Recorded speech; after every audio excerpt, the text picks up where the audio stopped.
The key won't turn. I was trying to unlock my home, but for some reason, it wouldn't open. Why? As I stood there confused, I heard an unpleasant laugh from the second floor. Housekeeper! You're not a part of this family anymore, so you can't come in. Don't come back, okay? After ignoring me for 2 years, my stepdaughter kicked me out of the house. How many times have I sighed over her selfish and capricious behavior? She said not to come back, but I have no intention of returning. Because that house is filled with people who betrayed me. While the stepdaughter taunts me with a laugh, telling me to leave, and the betrayers. I vowed. I will take my revenge, so they fall into hell. She probably never imagines that I'm the one supporting the entire family. Let's see what happens when I leave the house. As I've mentioned before, I'm planning on taking my revenge on them. Resolved to leave the house, I approached a certain person with my plan. My name is Meg, 52 years old. I'm a nurse, single, and have been dedicated to my job. In my 20s and 30s, I dated but never got married. It's not that I didn't want children. But as I got caught up in work, I suddenly found myself at this age. Lately, thinking about my retirement makes me anxious. My parents have passed away, and I have no siblings. The thought of leaving this world alone fills me with vague unease. That's when a coworker told me about something called a middle-aged singles party. In this case, middle-aged refers to people in their 40s to 60s, it seems. At that party, I met my current husband, Sean. Sean worked in pharmaceutical sales and, by chance, he frequented the hospital where I used to work. We hit it off quickly, bonding over mutual acquaintances and shared stories. I was attracted to the sweet Sean. Given my nature of liking to be relied upon, we might be a good match. He asked me out soon after we met, and a few months later, he proposed. I was about to joyfully accept his proposal when Sean said, "Actually, there's something I haven't told you." Sean had been married before and was living with his college-aged daughter and his mother. I hadn't known about the child. Sure, a college student wouldn't need much looking after. That must have been why we could go out for dinner or spend weekends freely. Hearing Sean's confession, I felt a wave of uneasiness. I thought he had hidden his divorce history intending to deceive me. Sensing my clouded expression, Sean hurriedly explained. "I meant to tell you sooner. But I was afraid you'd dislike me, and I just couldn't find the right moment. I really want to marry you." Sean's face fell, like a scolded puppy. Despite being in his 40s, Sean had a youthful face. Being 10 years younger added to his charm, making him hard to resent. Besides, he was the reason I no longer felt anxious about my future. I couldn't imagine meeting anyone better at this point. While sighing, I said, "It seems like your daughter is already grown up, so we can keep a good distance. And I'll try my best to get along with your mother." "Does that mean you'll marry me?" Sean asked tentatively, watching my reaction. So, I gave him a clear answer to his proposal. "Yes. I'm looking forward to our future together." "Thank you. And, there's something I need to talk about regarding money." Hearing about a financial discussion made me wonder. But, since we were getting married and our finances would be combined, it was probably best to have this talk early on. Thinking this, I decided to listen. "What's up? If I can help, I will." "Really? I'm so lucky to have found such a great wife." Sean smiled happily at my words. His smile made me chuckle too. Looking back, this moment before we got married was the peak of happiness. I met Sean's daughter, Lisa, a few days after he proposed. We went to make our marriage official at the city hall, and then we went for a marriage greeting. As we were led into the living room, Lisa looked me up and down as if she was appraising me. Typical nurse, making good money and owning nice brand items. I want that bag too. Lucky you. It was as if she was waiting for me to offer it to her. Quite rude for a first meeting. But I'm a veteran nurse who's dealt with tough characters. I wasn't planning to spoil her just because I wanted her to like me. I saved up from my salary to buy this bag. You could buy one too if you work hard, Lisa. I returned with a smile. Lisa didn't seem to like my attitude, as her brow furrowed. What? Annoying. She turned her face away with a huff. Even before moving in, I had a bad feeling. What worried me the most was Sean's behavior next to me. Despite his daughter's rude remarks, he didn't say a word to her. Instead, he was just fiddling with his smartphone. Since leaving the city hall, Sean had been giving me nothing but curt replies. As soon as we got married, he seemed like a different person. As we sat in this tense atmosphere, someone came into the living room. Are you Meg? I'm looking forward to getting to know you. A woman with beautiful gray hair appeared. Sean's mother, Riker, was there. She was well-dressed and seemed very elegant. Likewise. I look forward to getting to know you. I smiled gracefully. I could feel Riker's gaze on me. But her look wasn't unpleasant like Lisa's, it was gentle. Hey, Grandma. I'm going on a trip with my friends soon. Can I get some spending money? Again? Don't spend too much, okay? I know. Well, I'm heading out. Lisa said this and wheedled some money from Riker before leaving the house. I've got plans with friends too. Meg, could you take care of dinner for Mom? Thanks. Wait, what? And just like that, Sean hurried out of the house. Leaving me suddenly alone with Riker, I was at a loss. Riker, what would you like for dinner? Do you have any preferences? I asked Riker, trying to stay calm. Taking care of the mother-in-law must be the daughter-in-law's duty. I felt like Sean had dumped his mother on me, but I decided to accept it as just how things are.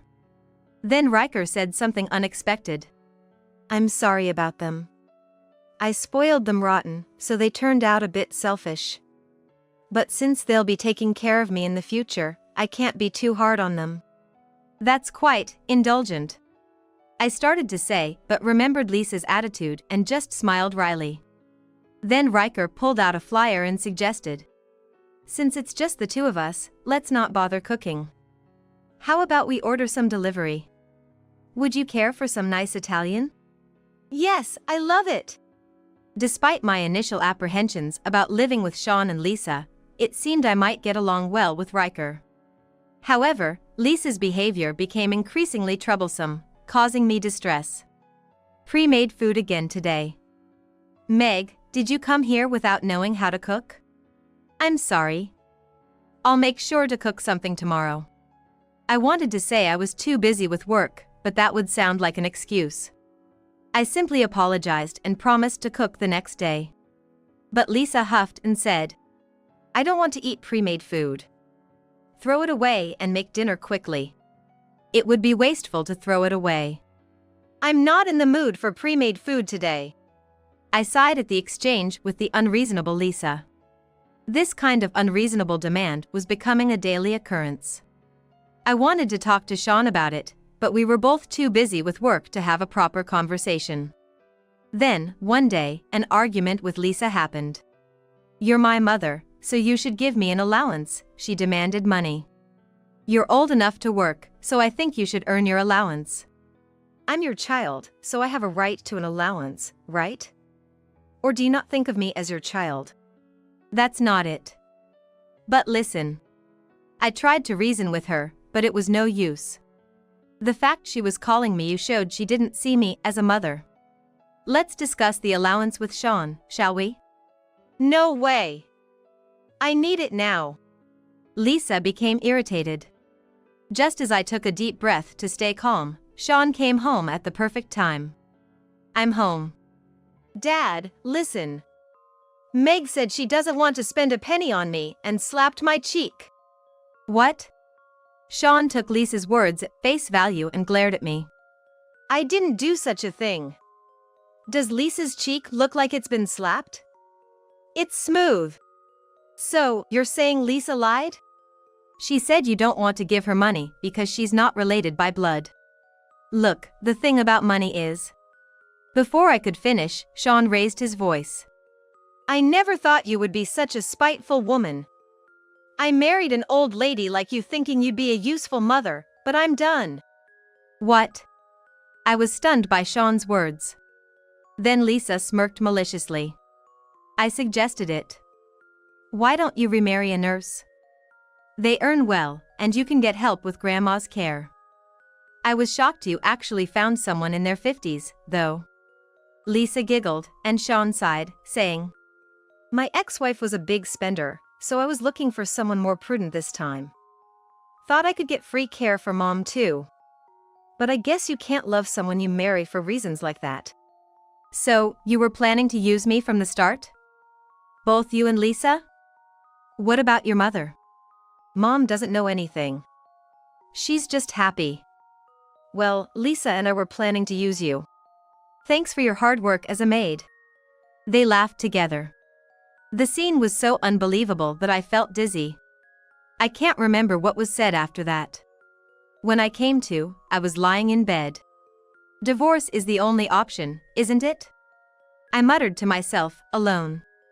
Knowing their true feelings, I couldn't possibly continue living with them. However, the next day, I found myself in a situation that prevented me from leaving the house. Riker slipped down the stairs and fractured her leg. Her bones were already weak, leading to a prolonged hospital stay. The injury made her spirits fall, and she became unable to move as she wanted. I was determined to divorce and leave this house quickly. But I couldn't abandon Riker, the only person in the house who had been kind to me. As I was busy with preparations for Riker's hospital stay, Lisa approached me. Even after hearing Dad's true feelings, you're still here. You're pretty thick-skinned. I'm worried about your grandmother. Well, if you're going to stay, I'll just treat you like air, so have a nice life. I was filled with a desire to scream in frustration. Both at Sean, who had deceived me, and at Lisa, who looked down on me. But my concern for Riker outweighed my desire to walk away. And so, for 2 years, I was continually ignored by my stepchild. No matter what I said, she acted as if she hadn't heard me at all. One night, after 1 a.m., Lisa came home. The sound of the front door slamming woke me up. Lisa often stayed out late, so this was a common occurrence. I left my room and approached Lisa, who was taking off her shoes in the entrance. Lisa, I have a request. Could you try to come home more quietly when it's late? The noise wakes me up. Also, it's dangerous for a young woman to be out so late. I was sure she could hear me. However, Lisa didn't even bother to reply. She just walked past me and headed to the changing room. I sighed. From the next day on, Lisa didn't come home quietly. And she wasn't the only one giving me the silent treatment. Sean was the same. He often went out drinking and frequently stayed out overnight without notice. Our marriage was completely over. But I was busy with work and taking care of Riker, so I tried not to mind. However, one day, I was outwitted by my stepchild. The key won't turn. When I returned from work at night, for some reason, I couldn't open the door to the house. I thought the lock might be broken and tried several times. Then, hearing the noise at the entrance, Lisa called out from the second floor. Housekeeper! You're not a part of this family, so you can't come in anymore. What do you mean? Stop joking and open the door.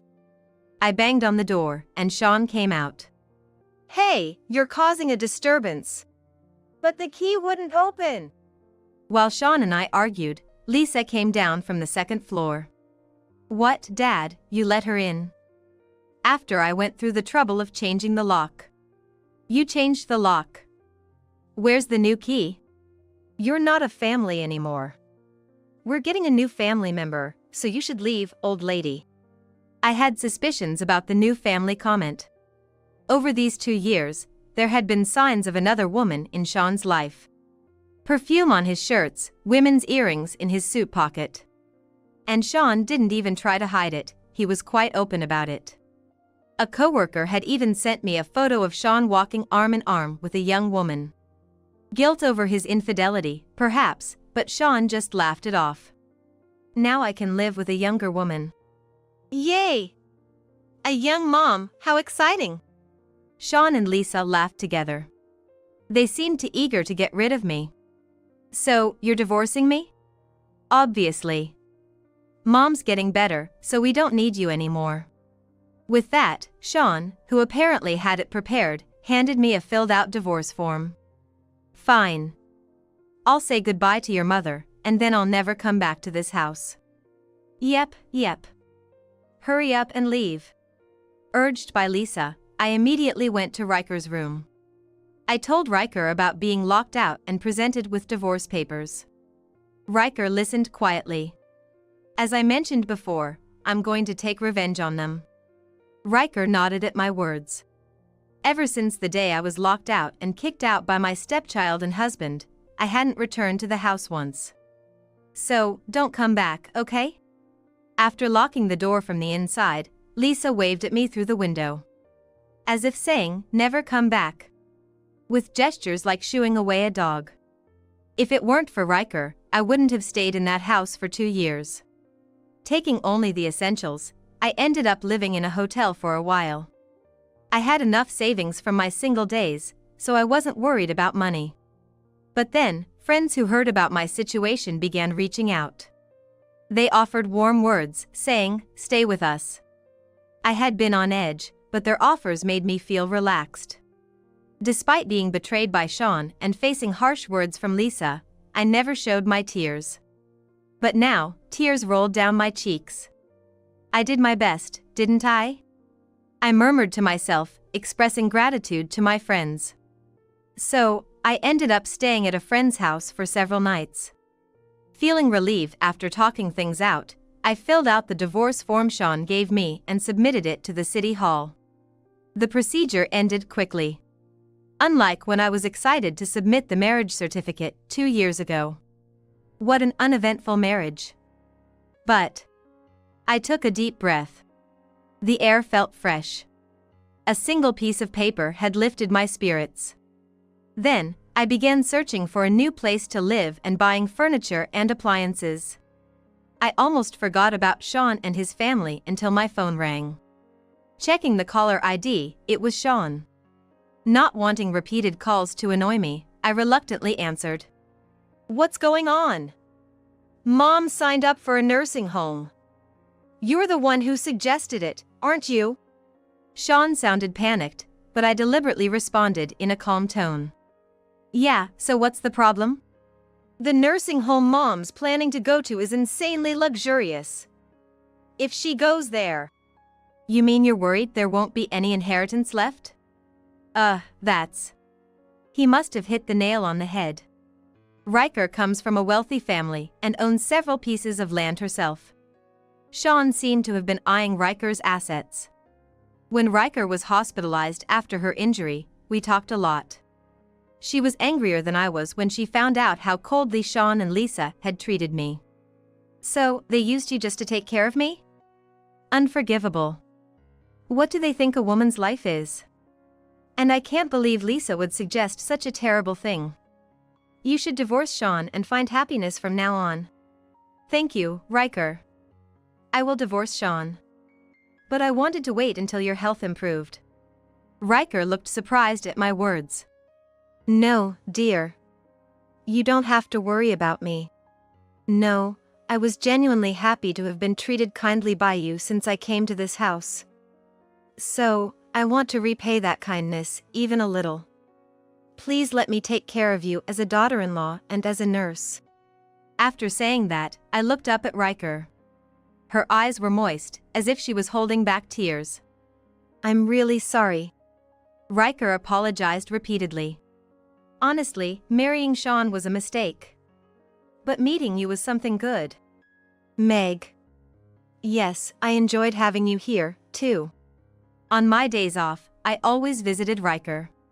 Pushing her wheelchair, we spent peaceful times together in the courtyard. We were like a real mother and daughter. Sean's previous wife was very free-spirited.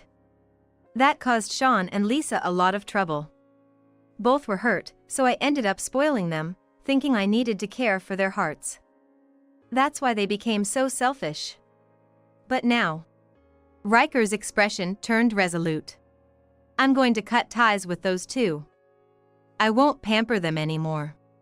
With Riker's resolve, I suggested the nursing home. Selling the land Riker owns could raise a significant amount of money.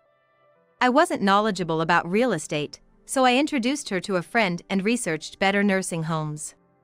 Thanks to you, Meg, I found a great place. I'll use all my retirement funds, so Sean and Lisa won't inherit a thing. Riker said this with a bright smile. She must have thought that if they had her inheritance, Sean and Lisa would only get worse. That's why she said she wanted to leave nothing behind and go to heaven. Indeed, money can be a source of trouble even among family members. This is something I also need to keep in mind. I relayed this conversation to Sean. Riker says she doesn't want to leave you guys any inheritance. What? Are you kidding me? You must have meddled in this, right? I just researched according to her wishes. She said she can't live with such a terrible son and granddaughter, so it can't be helped. When I expressed my dismay, I could hear panic on the other end of the phone. Damn it! You'll regret this. Sean hung up with a typical parting shot. Maybe it's true that the barking dog seldom bites. A few days later, Lisa called. Hey! I was told my college tuition is unpaid. What's the deal? Her voice pierced my ears the moment I answered the phone. Tuition? Don't play dumb, old lady. You were paying for it, right? Not Dad? If you were, you better take responsibility and pay it. Hurry up. Her confusion was evident in her mix of questions and shouting. Tuition? Yes, I did pay for your part. Well, I gave it all to your father in a lump sum. What? You gave him the tuition money? I explained patiently, as Lisa sounded puzzled. The story goes back to when Sean proposed. After he revealed he had a child, he asked for financial help. Hearing I would have a stepchild, I was surprised but accepted it positively. Becoming a family meant supporting each other, I thought. I had been saving money to buy an apartment when I was single, thinking I needed a final home if I were to spend my life alone. Since I ended up living with Sean after we got married, I didn't need to spend that money. Having a significant sum saved up, I gave Sean $60,000 for tuition fees for a while. He should have been set for some time with that much. I'm not your mother anymore, so I won't be providing any more support. And with $60,000, you should have had enough for a while. If it's gone, it means your father must have dipped into the tuition money. That can't be, right? Lisa's voice grew fainter, likely harboring some thoughts about her father.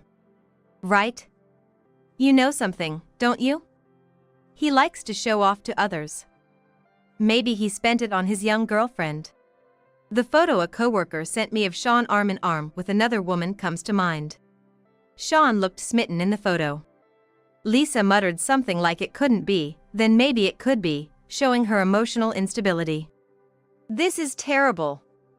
If I can't pay my tuition, they're going to kick me out. So? That has nothing to do with me. Besides, you were never that into studying, so dropping out shouldn't be a problem, right? This was something I had always thought about Lisa. She wasn't passionate or deeply involved in any particular subject. If she was just going to university aimlessly, perhaps she didn't need to go at all. Lisa became angry at my candid question. Dropping out would make me a laughingstock among my friends. And being unable to pay tuition is just lame. Without a college degree, I can't marry someone with high specs. You got to live well by marrying Dad, you should at least pay back that favor. Live well? I was living much better when I was single. I was supporting the entire family with my salary, so if anything, I should be the one asking for a favor. Lisa was taken aback by my revelation that I had been supporting the family. She looked confused. Supporting? You were? Who? Poor little rich girl didn't know, huh? Your father asked me. He wanted to use his salary for debt repayment and asked me to cover the living expenses for a while. Debt? Lisa couldn't hide her surprise that her father had debts. It seemed Sean had never talked to Lisa about money. I wasn't gambling or anything. He was just very obvious, wasn't he? He was maxing out his credit card to pay for things like buying nice clothes for his daughter or buying dinner for his subordinate.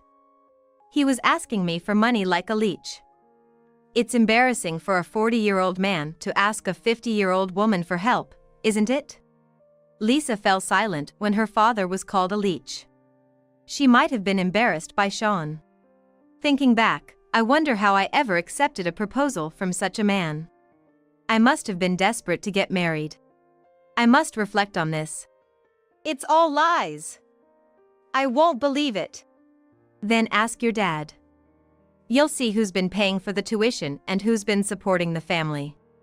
Lisa hung up as soon as she heard my words. After that, I blocked their numbers. I figured there was nothing more to talk about. They wouldn't know my new address, so they couldn't come to my house. With no more bothersome calls, I could live my life quietly. Then, something unexpected happened. Sean and Lisa barged into my hospital. Despite being busy, I was called out to the hospital lobby. They looked uneasy as soon as they saw my face. Wanting to get straight to the point, I initiated the conversation. What do you want? I'm busy. Lisa might have to drop out because we can't pay for her tuition. Come on, can you spare some money? For the sake of our cute daughter's future. Please! I absolutely don't want to drop out. Nurses make good salaries, right? You must have lots of money. Please, do something. Lisa was almost in tears. But I felt no sympathy. I continued the conversation with a cold gaze. I'm troubled by your request. We're strangers now, and the divorce papers have been processed. No matter how much money I have, I don't have any to spare for your tuition. Sean seemed taken aback by my icy tone. He showed a moment of fear. Then, at least, could you mediate between me and Mom? Even if we go to the nursing home, she refuses to see us. We wanted to talk about the inheritance. This lady must have instigated something. Grandma used to be so kind before she came. If I don't get money from Grandma, I can't even go out to play. Hearing their selfish words, my patience snapped. Enough with the money. It's shameful to rely on someone else's money at your age. Your mother was furious when she learned about your betrayal of me. She wants to disown you too. To upset such a kind person, have you even reflected on your actions? The two of them hung their heads in shame. But Grandma is wealthy. It's okay to rely on her a bit, right, Dad? Lisa's right.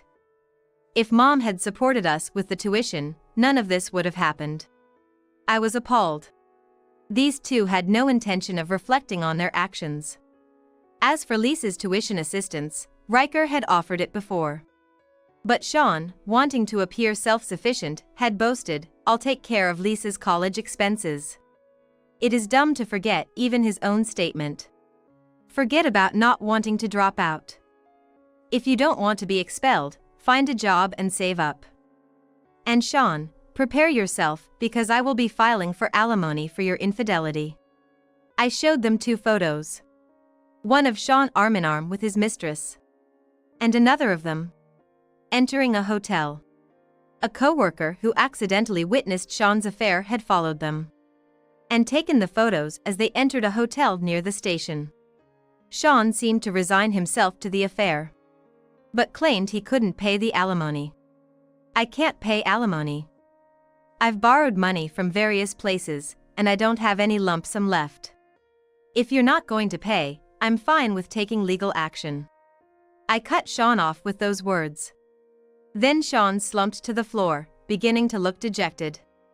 Honestly, I had no intention of actually pursuing legal action. But I thought the threat would be effective on Sean. At that moment, Lisa suddenly raised her voice. It's all Dad's fault for touching the tuition money. He must have blown it on that woman. Despicable. Despicable? It's your fault for being so reckless with money. Playing around without working, you idiot daughter. What? Their argument escalated, prompting a security guard to intervene. Patients also started gathering, curious about the commotion. And some even pointed their cameras at Sean and Lisa. The situation became more chaotic, leading to police involvement. Sean lashed out at the security guard. It was a mess of a day. I explained the situation to the doctors and apologized for causing a private issue at work. My colleagues sympathized, saying, "That must have been tough. Good job hanging in there." I just responded with a wry smile, saying, "I'm done with marriage." Later, I heard that Sean was severely reprimanded at the police station.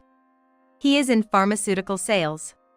The story of his disturbance quickly spread among medical professionals. Doctors criticized the idea of dealing with a company that employed someone who had caused such a scandal. It led to Sean's dismissal, as I learned from a mutual acquaintance. Unbelievably, Sean, now jobless, approached me again at the hospital. "Meg, I'm really sorry. But can you please let the alimony slide?" Sean looked worn out, having lost his job, been dumped by his girlfriend, and had a falling out with Lisa, with whom he was no longer living. I once found Sean's dependency endearing, but now it meant nothing to me. "If you don't pay the alimony, shall we visit the police again?" I said, making him flee. A few days later, the alimony was deposited. It was undoubtedly borrowed money, which would only accelerate his financial downfall. I can't feel any sympathy for them. Being disowned by their own mother and daughter, they'll probably end up walking a lonely path into old age. As for Lisa, she ended up being expelled from college due to unpaid tuition. She was reportedly raging day and night at home. I learned about Lisa's subsequent situation from a family member of a patient I was caring for, who happened to be a neighbor. According to them, Lisa was loudly blaming Sean, saying, "It's your fault I got expelled." Unable to endure Lisa's tantrums, Sean left. Lisa's university friends probably tired of her once the money ran out. Given her selfish personality, it seems no one visits Lisa at home anymore, leaving her to face solitude just like Sean. However, after Sean left, the shouting stopped, replaced by silence as Lisa seemingly withdrew into her home, becoming virtually unseen. Neighbors spoke of sightings of a disheveled Lisa taking out trash or appearing significantly heavier, and some even mentioned seeing her visit a psychiatrist, earning her a somewhat mythical reputation in the area. Both of them, through their selfish actions, are tasting the hell of their own making. As for me, I'm devoted to my work every day. I used to worry endlessly about my solitude in old age, but now I don't feel alone. Perhaps it's because I've realized that marriage doesn't necessarily fill the void of loneliness. Lately, I've been exchanging letters with Riker. I plan to visit her at the nursing home soon. The home is situated on a hill overlooking the sea, as shown in a photo she sent. "You are truly like a daughter to me," Riker's letter read, warming my heart. "I've vowed to continue cherishing my connections with others and to live true to myself.